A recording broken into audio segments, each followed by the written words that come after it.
Social media ತುಂಬಾ ಹರಿದಾಡ್ತಿದೆ sir ನಿಮ್ಮ ಹೆಸರು ಇತ್ತೀಚಿನ ದಿನಗಳಲ್ಲಿ. ಮೊನ್ನೆ ಚುನಾವಣೆ ರಿಸಲ್ಟ್ ಬಂದ ಮೇಲೆ ಪ್ರಜಾಕೀಯ ಅನ್ನೋದು ಕೂಡ ಅಲ್ಲೇ ಒಂದು 8 ವರ್ಷದಿಂದ ಬರ್ತಾ ಇದೆ. ಬಟ್ ಈಗ 1 ವರ್ಷ ಮುಂಚೆ ಇನ್ನೊಂದೂವರೆ ವರ್ಷ ಎಲೆಕ್ಷನ್ ಇದೆ 2028ಕ್ಕೆ. ಪ್ರಜಾಕೀಯ ಅನ್ನೋದು ಮುಂದೊಂದು ದಿನ ಯಾವ ಥರ ನಡೀತಾ ಇದೆ ಸರ್ ಕರ್ನಾಟಕದಲ್ಲಿ? ಇಲ್ಲ, ಅದ್ರ ಪಾಡಿಗೆ ಅದಾಗ್ತಾ ಇದೆ, ಮಾಡೋರು ಮಾಡ್ತಿದ್ದಾರೆ. ಯಾರ್ಯಾರ ಒಂದು ಹೊಸತನ, ಒಂದು ನಿಜವಾದ ಒಂದು ಬದಲಾವಣೆ ಬಯಸಿರೋರೆಲ್ಲ ತುಂಬ ಜನ ಮಾಡ್ತಿದ್ದಾರೆ. ಬಟ್ ಏನಂದರೆ ನನಗನ್ಸಿದ್ದೇನೆಂದರೆ ತುಂಬ ಜನಕ್ಕೆ ಇದು ಆಸೆ ಇದೆ ಬೇಗ ಆಗಬೇಕು ಅಂತ. ನಾನು ನೋಡಿರೋ ಪ್ರಕಾರ ಎಲ್ಲರಿಗೂ ಗೊತ್ತಿದೆ ಪ್ರಜಾಕೀಯ, ಎಲ್ಲರಿಗೂ ಆಗಬೇಕು ಅಂತಿದೆ, ಎಲ್ಲರಿಗೂ ಈ ವಿಚಾರಗಳು ಗೊತ್ತಿದೆ. ಬಟ್ ಏನಂದರೆ ನಾನೊಂದು ಇನಿಷಿಯೇಟಿವ್ ತೊಗೊತಿಲ್ಲ. ಅಲ್ಲಿ ಒಂದೇ ಕಡೆ ಅನ್ನಿಸ್ತಾ ಇರೋದು ನನಗೆ. ಎಲ್ಲಿ ಪ್ರಾಬ್ಲಮ್ ಇದೆ ಅಂದರೆ ನನಗೆ ಗೊತ್ತಾಯಿತು, ನಾನು ಸುಮ್ಮನೆ ಆಗ್ಬಿಡ್ತೀನಿ. ನಾನೊಂದು 4 ಜನಕ್ಕೆ ಹೇಳಬೇಕು ಅನ್ನೋದೊಂದು ಆ ಜವಾಬ್ದಾರಿ ಬಂದ್ಬಿಟ್ರೆ ಖಂಡಿತ ಅದ್ಭುತವಾದ ಬದಲಾವಣೆ ಆಗುತ್ತೆ. ಉಪಿ ಸರ್, ವಿಜಯ್ ಅವರು ಗೆದ್ದಾದ ಮೇಲೆ ಕನ್ನಡ ಚಿತ್ರರಂಗದಲ್ಲೂ ಒಂದು ಕೂಗು ಜಾಸ್ತಿ ಆಗ್ತಾ ಇದೆ. ನಿಮ್ಮ ಕಿವಿಗೂ ಬಿದ್ದಿರ್ಬೋದು. ನಮ್ಮ ಕನ್ನಡದ ನಟರಿಗೂ ಈ ತಾಕತ್ತಿದೆ, ಮಾಡಬಹುದು ಅನ್ನೋವಂಥ ಒಂದು ಕೂಗು. ಅದಕ್ಕೆ ನಿಮ್ಮ ಇಮಿಡಿಯೇಟ್ ರಿಯಾಕ್ಷನ್? ಇಲ್ಲ, ಎಲ್ಲರಿಗೂ ತಾಕತ್ತಿದೆ. ತಾಕತ್ತು ಪ್ರಶ್ನೆ ಬಂದರೆ ಆ ಥರ ಅಲ್ಲ. ನಾವು ಅಲ್ಲವರು ಗೆದ್ದಿದ್ದಾರೆ, ಅವರು ಇದಾಗಿದ್ದಾರೆ, ಅದಕ್ಕೋಸ್ಕರ ನಾವು ಇಲ್ಲಿ ಮಾಡಬೇಕು ಆ ಥರ ಯೋಚನೆ ಮಾಡಬಾರ್ದು.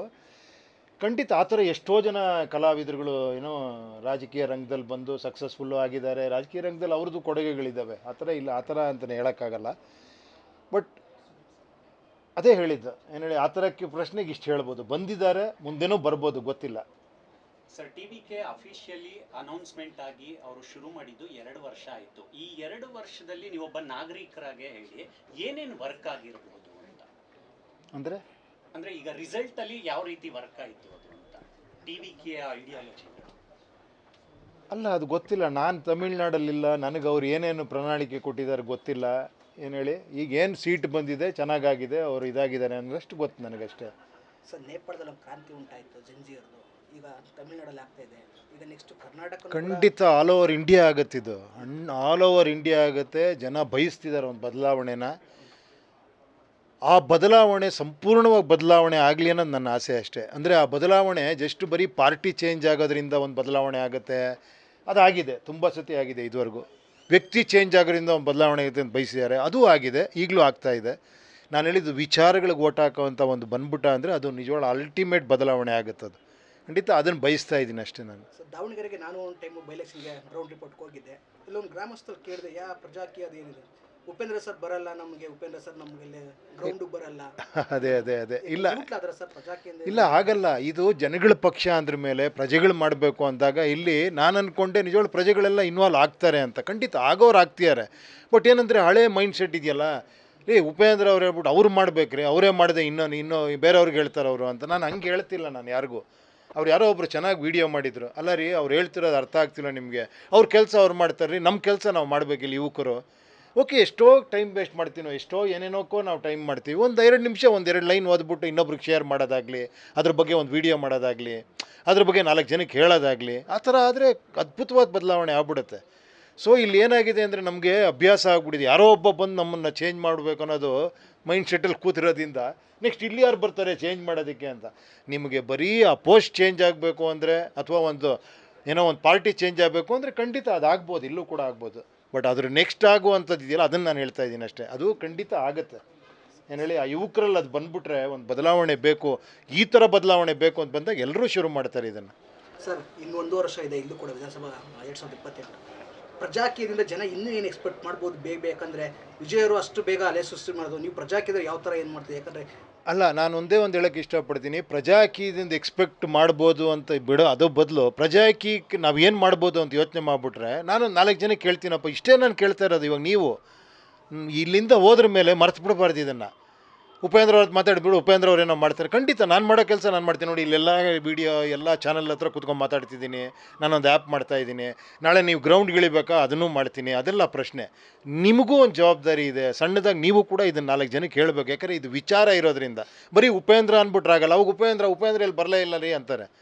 ಇಲ್ಲೊಂದು 4 ವಿಚಾರ ಇದೆಯಲ್ಲ, ಒಂದು ಟ್ರಾನ್ಸ್ಪರೆನ್ಸಿ ತರೋದಿರ್ಬೋದು, SOP ಥರ ಕೆಲಸ ಮಾಡೋದಿರ್ಬೋದು, ಸಂಬಳಕ್ಕೆ ಕೆಲಸ ಮಾಡೋ ಒಂದು ಸಿಸ್ಟಮ್ ಬರಬೇಕು. ಈ ಥರದ ವಿಚಾರಗಳು ಹಿಂಗೆ ಬರಬೇಕು ನಮಗೆ. ಅದಕ್ಕೆ ಟೆಕ್ನಾಲಜಿ ಯೂಸ್ ಮಾಡ್ಕೊಂಡು ಮಾಡ್ಬೋದು ಅನ್ನೋ ವಿಚಾರಗಳು ನಿಮ್ಗೆ ಯಂಗ್ಸ್ಟರ್ಸ್ಗೆ ಹೇಳೋದು ಬೇಕಾಗಿಲ್ಲ ಅಲ್ವಾ? ನಿಮಗೆಲ್ಲ ಗೊತ್ತಿದೆ, ಟೆಕ್ನಾಲಜಿಯಲ್ಲಿ ನೀವೆಲ್ಲ ಎಕ್ಸ್ಪರ್ಟ್ಸ್ಗಳು. ರಾಜಕೀಯದಲ್ಲಿ ಪ್ರಣಾಳಿಕೆ ಬೇಕಾ, ಅಥವಾ ರಾಜಕೀಯದ ಪ್ರಣಾಳಿಕೆ ಬೇಕಾ, ಅಭಿವೃದ್ಧಿ ಬೇಕಾ, ಬದಲಾವಣೆ ಬೇಕಾ ಅನ್ನೋದು ಕೂಡ ಆಗ್ತಿದೆ. ಇತ್ತೀಚಿನ ನೋಡಿದ್ರೆ ಫ್ಲೆಕ್ಸ್ ಬ್ಯಾನರ್ ಗಲಾಟೆಗಳಾಗಿರ್ಬೋದು, ಕೆಲವೊಂದು ನಾನು ಚಿನ್ನ ಕೊಡ್ತೀನಿ, ಒಡವೆ ಕೊಡ್ತೀನಿ, ಫ್ರೀ ಬಗ್ಗೆ ಕೊಡ್ತೀನಿ, ಆ ಬಗ್ಗೆ ಕೊಡ್ತೀನಿ ಅನ್ನೋ ಥರ ಇರ್ಬೋದು. ಈ ವಿಚಾರ ಅಂತವ್ರೆ ನಿಮ್ಮ ಐಡಿಯಾಲಜಿ ಯಾವ ಥರ ಇರ್ಬೋದು ಸರ್ ಜನರಿಗೋಸ್ಕರ ಅನ್ನೋದು? ಅಲ್ಲ, ಅದೇ ಹೇಳದ್ನಲ್ಲ, ನಿಮ್ಗೆ ಅದು ಬೇಕು ಅಂದರೆ ಅದು ನಡೀತಾನೆ ಇದೆ. ನಾನು ಹೇಳೋದು ಇನ್ನೊಂದು, ನಾನು ಹೇಳೋದು ನಿಮಗೆ, ನೋಡಪ್ಪ, ನೀನು ನನ್ನ ದುಡ್ಡು ಕೊಡು, ನನಗೇನೋ ಕೊಡ್ತೀನಿ ಅನ್ನೋದು ಬೇರೆ. ನೀವು ಟ್ಯಾಕ್ಸ್ ಕಟ್ತೀರಾ, ನಾನು ನಿಮ್ಗೇನೋ ಕೊಡ್ತೀನಿ ನಿಮಗೆ ಅನ್ನೋದು ಒಂದು. ನಾನು ಹಂಗಲ್ಲ, ಫುಲ್ ದುಡ್ಡಿದೆ, ನಿಮ್ಗೇನು ಬೇಕು ಕೇಳಿ, ನೀವೇ ಕೇಳಿ. ಆ್ಯಕ್ಚುಲಿ ನಾನೇನು ಕೊಡ್ತೀನಿ ಅನ್ನೋದಲ್ಲ ಇಲ್ಲಿ. ನನಗೆ ಹಾಸ್ಪಿಟ್ಲ್ ಬೇಕು, ನನಗೆ ಇದು ಬೇಕು, ರೋಡ್ಸ್ ಬೇಕು, ನನಗೊಂದು ಜಾಬ್ಸ್ ಬೇಕು, ನನಗೆ ಇನ್ನೇನೋ ಇದಾಗಬೇಕು, ಆ ಎಲ್ಲ ವಿಷಯಗಳು ಇದರಲ್ಲಿದೆ. ಆ್ಯಕ್ಚುಲಿ ಆ ಥರದ್ದು ಒಂದು ವಿಷಯ ಇದು. ಸರ್, ನೀವು ಶುರು ಮಾಡಿದಾಗ 2017-18ರಲ್ಲಿ ಒಂದು ಹಾರ್ಡ್ ಕೋರ್ ಕ್ರಿಟಿಸಿಸಮ್ನ ಫೇಸ್ ಮಾಡಿದ್ರಿ ನೀವು ಪ್ರಜಾಕೀಯದ ವಿಚಾರವಾಗಿ. ಸಿನಿಮಾದವರು ರಾಜಕೀಯಕ್ಕೆ ಸೆಟ್ ಆಗಲ್ಲ ಅನ್ನೋಂಥ ಒಂದು ಮೇಲಲೆಯ ಕಮೆಂಟ್ಗಳು, ಅದನ್ನ ಕೆಲಸದ ಮೂಲಕನೇ ನಾವು ತೋರಿಸೋಣ ಅಂತಾನೂ ತುಂಬಾ ದಿನ ನೀವು ಕೆಲಸ ಮಾಡಿದ್ದೀರಾ. ವಿಜಯ್ ದಳಪತಿಯವರ ಗೆಲುವು ಆ ಒಂದು ಟೀಕೆಗಳನ್ನ ಇನ್ನು ಮುಂದೆ ಬ್ಯಾಕ್ವರ್ಡ್ ಮಾಡ್ಬೋದಾ? ಏನಕ್ಕೆ ಸಿನಿಮಾದವರು ಕೂಡ ರಾಜಕೀಯದಲ್ಲಿ ಕೆಲಸ ಮಾಡ್ಬೋದು? ಇಲ್ಲ, ಮಾಡಿದಾರಲ್ಲ ಇವರೇ. ನೀವೆಲ್ಲ ಈಗ ನೋಡ್ತಿದ್ದೀರಾ. ನಾನು ಹೇಳಿದ್ನಲ್ಲ, ಎನ್ ಟಿ ರಾಮರಾವ್ ಅವರು ಅವಾಗಲೇ ಸಿ ಎಮ್ ಆದರು. ಓಕೆನಾ? ತುಂಬ ಜನ ಸಕ್ರಿಯವಾಗಿ ಏನೋ ರಾಜಕೀಯ ರಂಗಕ್ಕೆ ಬಂದು ಕೆಲಸ ಮಾಡಿದ್ದಾರೆ, ಇಲ್ಲ ಅಂತಲ್ಲ.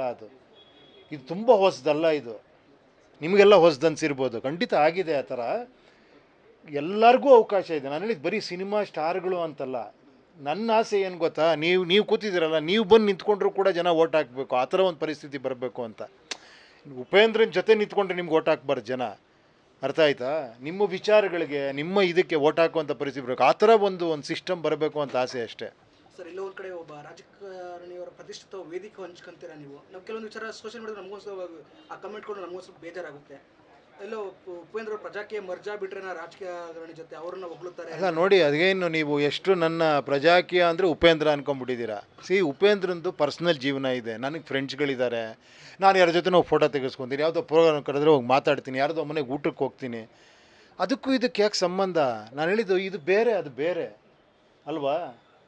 ಇದಕ್ಕೆ ಯಾಕೆ ಸಂಬಂಧ ತರ್ತೀರಾ? ರಾಜಕೀಯ ಅನ್ನೋ ವಿಚಾರದಲ್ಲಿ ಸ್ಯಾಂಡಲ್ವುಡ್ ಅಲ್ಲೂ ನಮಗೆ ವಿಜಯ್ ಥರನೇ ಎಲ್ಲೋ ಲೀಡರ್ಶಿಪ್ ಎಲ್ಲ ಕಡಿಮೆ ಇದೆ ಅನಿಸುತ್ತೆ. ಲೀಡರ್ಶಿಪ್ ಹುಡುಕಿ ಸಿಗ್ತಾರೆ, ನಿಮಗೆ ಸಿಗ್ತಾರೆ, ಸ್ಯಾಂಡಲ್ವುಡ್ಡಲ್ಲೂ ಸಿಗ್ತಾರೆ. ಹುಡುಕಿ ಒಬ್ಬ ನಾಯಕನ ತನ್ನಿ. ಸರ್, ನಿಮ್ಮ ಹೆಸರು ಜನ ಓಡಾಡ್ತಿದೆ. ಅಲ್ಲ ಬಿಡಿ, ನಾನು ಹೇಳಿದ್ದೀನಲ್ಲ, ನಾನು ಆ್ಯಕ್ಚುಲಿ ನಾನು ಬೇರೆ ದಾರಿಲಿ ಇದ್ದೀನಿ. ನಿಮ್ಗೆ ಆ ಥರನೇ ಒಬ್ಬ ನಾಯಕ ಬೇಕು ಅಂದರೆ ಖಂಡಿತ ಸಿಗ್ತಾನೆ, ತನ್ನಿ, ಬದಲಾವಣೆ ತನ್ನಿ. ಓಕೆ ಸರ್, ಒಂದು ಸಮಯದಲ್ಲಿ ಬಿಜೆಪಿ ಕೂಡ ಹೊಸ ಪಕ್ಷವಾಗಿ ಇತ್ತು ಭಾರತಕ್ಕೆ. ಅದಾದ್ಮೇಲೆ ಅದು ಆಡಳಿತಕ್ಕೆ ಬರುತ್ತೆ, ಏನೆಲ್ಲ ಮಾಡಿದೆ ನೋಡಿದ್ದೀವಿ. ಪ್ರಜಾಕೀಯದಿಂದ ಆಗುವಂಥ ಮ್ಯಾಜಿಕ್ ಹೇಗಿರ್ಬೋದು ಸರ್ ಮುಂದಿನ ಅಸೆಂಬ್ಲಿ ಎಲೆಕ್ಷನ್? ಆ ಮ್ಯಾಜಿಕ್ ನೀವು ಮಾಡಬೇಕು ಇವರೇ, ಖಂಡಿತ. ನಾನು ಹೇಳ್ತೀನಿ, ಮ್ಯಾಜಿಕ್ ಆಗುತ್ತೆ. ನಾನು ಹೇಳಿದ್ದು, ನನಗೆ ಕೆಲಸ ಕೊಟ್ಟರ ಮೇಲೆ ತಾನೇ ನಾನಿಂದ ಏನೋ ನೀವು ಹೇಳ್ಬೇಕು. ನಾನು ಹಿಂಗೆ ಕೆಲಸ ಮಾಡ್ತೀನಿ ಅಂತ ಹೇಳ್ತಾ ಇದ್ದೀನಿ. ನೀವು ನನಗೆ ಕೆಲಸ ಕೊಟ್ಟರೆ ನಾನು ಏನು ಮಾಡ್ತೀನಿ ಅಂತ ತೋರಿಸ್ತೀನಿ. ನೀವು ಅದಕ್ಕೆ ಮುಂಚೆನೇ ಏನು ಮ್ಯಾಜಿಕ್ ಅಂದರೆ ಫಸ್ಟ್ ನೀವು ಮ್ಯಾಜಿಕ್ ಮಾಡಿ ಒಂದು ಬದಲಾವಣೆ ತನ್ನಿ. ಆಗಲ್ಲೇನ್ರಿ? ಕೊನೆಯದಾಗಿ, ಈಗ ದಳಪತಿಯವರ ಗೆಲುವು ಉಪ್ಪಿಯವರ ಚಿಂತನೆಗಳಲ್ಲಿ ಹೇಗೆ ಸೇರ್ಕೊಂಡಿದೆ? ಇಲ್ಲ ರೀ, ಇದಕ್ಕೆ ಸಂಬಂಧ ಇಲ್ಲ ಇವರೇ. ಅದಕ್ಕೂ ಇದಕ್ಕೆ ಏನು ಸಂಬಂಧ? ನೀವು ಯಾವುದೋ ಹೋಲಿಸ್ತಾ ಇದ್ದೀರಾ. ಖಂಡಿತ ಅವ್ರ ಗೆಲುವು ಸಂತೋಷ. ಒಂದು ನಮ್ಗೆ ಯಾವಾಗಲೂ ಹೊಸಬರು ಬಂದಾಗ ಒಂದು ಆಸೆ ಬರುತ್ತೆ. ಆ್ಯಕ್ಚುಲಿ ಏನು ಹೇಳಿ, ಅದು ಒಬ್ಬ ಯಂಗ್ಸ್ಟರ್ ಆ ಥರ ಅವ್ರು ಬಂದಾಗ ಏನೋ ಒಂದು ಬದಲಾವಣೆ ಆಗುತ್ತೆ ಅನ್ನೋ ಆಸೆ ಬರುತ್ತೆ. ಖಂಡಿತ ನೋಡೋಣ, ಕಾದು ನೋಡೋಣ ಅದ್ರ ಬಗ್ಗೆ ಏನಾಗುತ್ತೆ ಅಂತ. ಸರ್, ನಾಯಕತ್ವ ಕೊರತೆ ಏನಾದ್ರು ಇದೆಯಾ? ಯಾಕಂದ್ರೆ ನಾನು ಕೆಲವೊಂದು ನನಗೆ ಅರ್ಥ ಆಗ್ತಿಲ್ಲ. ನೀವು ನಾಯಕತ್ವ ಕೊರತೆ ಅಂದರೆ ನಿಮ್ಗೆ ಯಾರೋ ಒಬ್ಬರು ಬಂದು ಎಲ್ಲ ಬದಲಾವಣೆ ಮಾಡಿಬಿಡ್ಬೇಕಾ? ಇಲ್ಲ ಸರ್, ಎಲ್ಲ ನಾವು ಬದಲಾವಣೆ ಮಾಡಬೇಕು. ಸ್ವಲ್ಪ ಮಾಡಿ, ನೀವು ಫುಲ್ ಮಾಡಬೇಡಿ. ಏನು ಇವಾಗ ಅದೊಂದು ಹೇಳ್ತಾರೆ, ಎಲ್ಲರೂ ಸಿ ಎಮ್ ಹಾಕಾತೇನ್ರಿ, ಎಲ್ಲರೂ ಎಮ್ ಎಲ್ ಎ ಹಾಕಾತೇನ್ರಿ ಅಂತಾರೆ. ಅದೆಲ್ಲ ಹೇಳ್ತಿರೋದು. ವೋಟ್ರಾಗಿ ನಿಮ್ದೊಂದು ಜವಾಬ್ದಾರಿ ಇದೆ ಅಲ್ವಾ? ಇಲ್ವಾ ಹೇಳಿ? ಇದೆಯಾ ಇಲ್ವಾ? ಆಧಾರ ಹೇಳ್ರಪ್ಪ. ಏನದು ಜವಾಬ್ದಾರಿ? ವಿಚಾರಗಳಿಗೆ ಓಟ್ ಹಾಕ್ಬೇಕು ನೀವು. ನಾಳೆ ಇದು ಆಗಲಿಲ್ಲ ಅಂದರೆ ಕೇಳಬೇಕು, ಮಾತಾಡಬೇಕು. ನೀವು ಅದನ್ನೆಲ್ಲ ಸ್ಪ್ರೆಡ್ ಮಾಡಬೇಕು. ಇಲ್ಲ, ನಾವು ಯಾವ ವ್ಯಕ್ತಿ ನೋಡಲ್ಲ, ಪಾರ್ಟಿ ನೋಡಲ್ಲ, ನಮ್ಗೆ ಯಾರು ಕೆಲಸ ಮಾಡ್ತಾನೆ, ಯಾವ ಥರ ಕೆಲಸ ಮಾಡ್ತೀನಿ, ಅದಕ್ಕೆ ನಾನು ಓಟ್ ಹಾಕ್ತೀನಿ ಅನ್ನೋದು ನಿಮ್ಮೊಳಗೆ ಬರಬೇಕದು. ಪ್ರತಿ ಸತಿ ಸರ್ ನಮಗೊಬ್ಬ ನಾಯಕ ಬೇಕಲ್ಲ ಸರ್, ನೀವೇನು ಮಾಡ್ತೀರಾ ಸರ್, ಎಷ್ಟು ಸತಿ ಅಂತ ಕೇಳ್ತೀರಾ? ನಾನು 8 ವರ್ಷದಿಂದ ಹೇಳ್ತಾನೆ ಇದ್ದೀನಿ. ನೀವೊಂದು ಚೂರು ಮಾಡಲ್ವಾ? ಒಂದು 1% ಅಪ್ಪ, ಅದಷ್ಟೇ. ಒಂದು ವೀಡಿಯೋ ಮಾಡಾಕಿ ನೋಡ್ರಿ, ನಾನು ನಿಮ್ಮ ವಿಚಾರಕ್ಕೆ ಓಟ್ ಹಾಕ್ತೀನಿ. ನಾನು ಇನ್ಮೇಲೆ ನಾನು ಯಾರ ಬಗ್ಗೆನೂ ತಲೆ ಕೆಡಿಸ್ಕೊಳ್ಳ, ಯಾವ ಪಕ್ಷ ಯಾವ ಪಾರ್ಟಿ ನಾನು ನೋಡಲ್ಲ.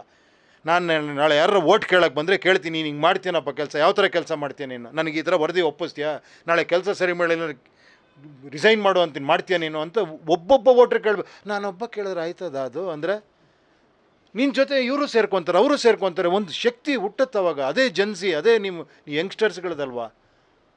ಅಲ್ಲೇನ್ರಿ? ಅದು ಬರಬೇಕಲ್ವಾ?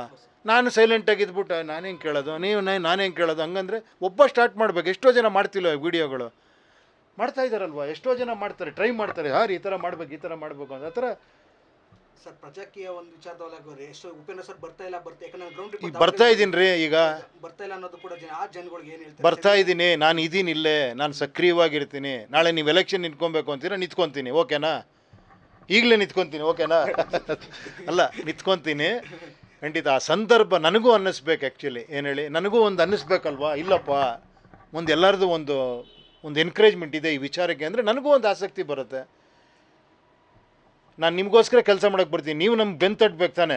ಬನ್ನಿ ಸರ್ ನಾವೆಲ್ಲ ಇದ್ದೀವಿ ಅಂದರೆ ನನಗೂ ಎದ್ದು ಕೂತ್ಕೊತೀನಿ. ನನಗೀಗ ಹತ್ತತ್ರ 60 ಆಗ್ತಾ ಬಂತು, ನೀವೆಲ್ಲ 20-25 ವರ್ಷ ಹುಡುಗರು, ನೀವು ಏನೋ ಜೋಶ್ ಕೊಡಬೇಕಾ?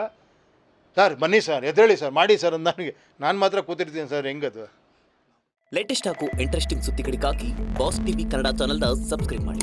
ಹಾಗೆಯೇ ಬೆಲ್ ಐಕಾನ್ ಪ್ರೆಸ್ ಮಾಡಿ. ಇದರ ಜೊತೆಗೆ ಫೇಸ್ಬುಕ್, ಇನ್ಸ್ಟಾಗ್ರಾಮ್, ಎಕ್ಸ್ನಲ್ಲೂ ಮಿಸ್ ಮಾಡದೆ ಫಾಲೋ ಮಾಡಿ.